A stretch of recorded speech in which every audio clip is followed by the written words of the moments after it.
Ladies and gentlemen, prepare yourselves for the one and only World Improv Network comedy show on Mile High Sports Radio. Take part in the show by giving your suggestions or questions to the cast for each show segment throughout the week, or live during the show by hitting them up on Facebook at World Improv Network, on Twitter at World Improv Net, or by calling in to Mile High Sports Radio studio line. Now, enjoy the show. It's local. It's global. You're listening to WIN World Local News. WIN World Local News on Mile High Sports Radio with Potter Smittss. My name is Jerome Carmichael, filling in for Potter this week while he's out officiating a cat wedding. Breaking news into the WIN World Local News sports desk from WIN sports reporter Bud Frizzante, who's in Phoenix, Arizona for round 1 of the 2016 NFL concussion competition. How's the season opening concussions going, Bud? Thank you, Jerome. I just finished interviewing Cam Newton, and he has actually come up with a new concussion prevention strategy. What he's using is dental floss. And I'm trying to get my head around this, but if you leave the dental floss in your mouth, I think his strategy is that if you have like some buffalo hanging off of there or some old refried beans over a day old and they're stuck to that dental floss, you're not going to want that head-to-head concussion collision. So that's a good strategy. In fact, my own mother used to lick the dental floss off hers and save it for tomorrow. And this is only round 1. I mean, actually, I just saw Tom Brady walk in, and he actually has a baby's diaper, taped to his right cheek. So round 2 could be interesting. Back to you, Jerome. Oh, thank you, Bud. Good to know that these concussion solutions are just everyday household items hanging around. Now, our first breaking story is brought to us by WIN contributor Meredith of Brooklyn, New York.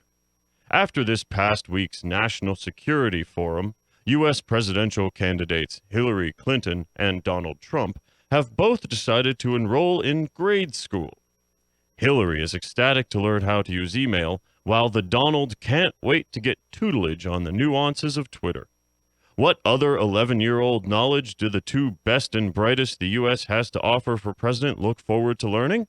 Well, to get the full scoop, let's go live to WIN education reporter Smittss, who's at Thomas Jefferson Grade School in New York with Hillary and Donald's new 6th grade teacher, Mr. Astor. Hello, this is Smart Astor talking to you live from New York City, and we are at Thomas Jefferson High School, and with me now I have Hillary Clinton and Donald Trump's new 6th grade teacher, second time around, Mr. Sir Isaac Newton. Mr. Newton, how are you today? I'm actually doing lovely. I've got a few questions for you, Mr. Newton. Now, I know that this is just kind of a buffer return to 6th grade for Ms. Clinton and Mr. Trump, but I want to know, what topics are you concentrating on for both of them? Well, I'm going to start off with sidewalk painting. Sidewalk chalk painting. That's a good start. Well, that sounds like such a good start, and sidewalk chalk painting is quite a requirement, I do know, because the presidency is a very challenging job, so to start with the basics of sidewalk painting, I am so behind that all the way. I'd like to talk to you a little about what form of computer will you be using to train the Donald and Ms. Clinton? Well, we're going to start off with an original iMac. Just go way back in time so they can start over, all over again. Because it looks like a square, and squares are very simple subjects and objects and circles and squares and all those things, just like a hopscotch pyramid. Mr. Newton, I knew they had the right person when they came to you to teach these two. The basics are where we all start, and without the basics, no way in heaven or earth or in between or New York or whatever 49 states are left can anyone run the country without the basics. I think we're going to stick with the squares, and I like your look, Mr. Newton. I love your tie. I love your button-down shirt. I love the polka dots, and we are going to go back to you now, Butter. Wow, that sounds a lot simpler than I would expect of a presidential candidate, but who am I to judge? Our next story is brought to us by WIN contributor Sam of Cupertino, California. With the highly anticlimactic launch of the new iPhone 7, the tech world and iPhone cultists alike are feeling like they've been stood up at the Apple altar. How will this technological letdown and void in significant iPhone advancement affect the psyche of the easily impressionable shopper? For those answers and more, let's go to WIN senior technology expert Amish Andy, who's reporting live from Apple headquarters in Cupertino, California. Andy? Yes, thank you, Jerome. One thing I've noticed here is that the launch of the iPhone is 1 month late, and it's behind by a month. So if it comes out in November, the American turkey, will be ready for photograph before they kill it in America to eat. So it's a good timing, but the problem is that they did not have the 3.5 milliliter audio jack.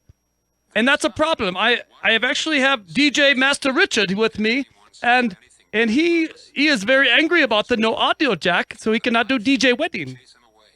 Yeah, the audio jack kind of messed up my whole life. Like, without it, I really think I need to check into a state hospital. Yeah, I agree. And another thing that I was talking to my friend that watches football, and he said that there's no way you can play the Star Spangled Banner to that Kaepernick guy through that jack. If there's no audio jack, you can never hear that again. Because if you're on the field and you need to play that song, how are you going to hear it through a little tiny baby speaker on this phone? You need to play it through and amp it up through the 3.5 milliliter jack. And they took it away on the iPhone 7, those idiots. Yeah, they're stupid, man. I'm like, come on. If you can't play the Star Spangled Banner, I can't be an American no more. Canada bound. Get the jack back in there. iPhone 8, it's the way to go. Bring it back, or I'm done with Apple. That's right. Thank you. And back to you, Jerome. It's a bad idea, the 7. Wow, strong opinions out of Cupertino, California, and also breaking news that the size of the jack is now measured in liters instead of centimeters or millimeters of some kind. It is now a measure of volume. Wow, that's progressive, Apple. But now let's go to now for a look at the global weather.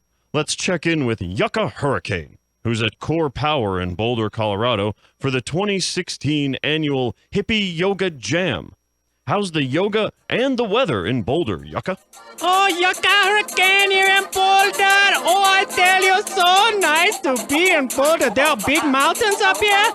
The weather is so different up here because with the Core Power Yoga, what I find is the air is very wet and stinky. I have with me a yoga master named Wallflower. Tell me how you doing at the yoga retreat. I'm excellent. I'm at total peace. Wallflower, I noticed you are sweating. Is this from yoga class or from the humid weather?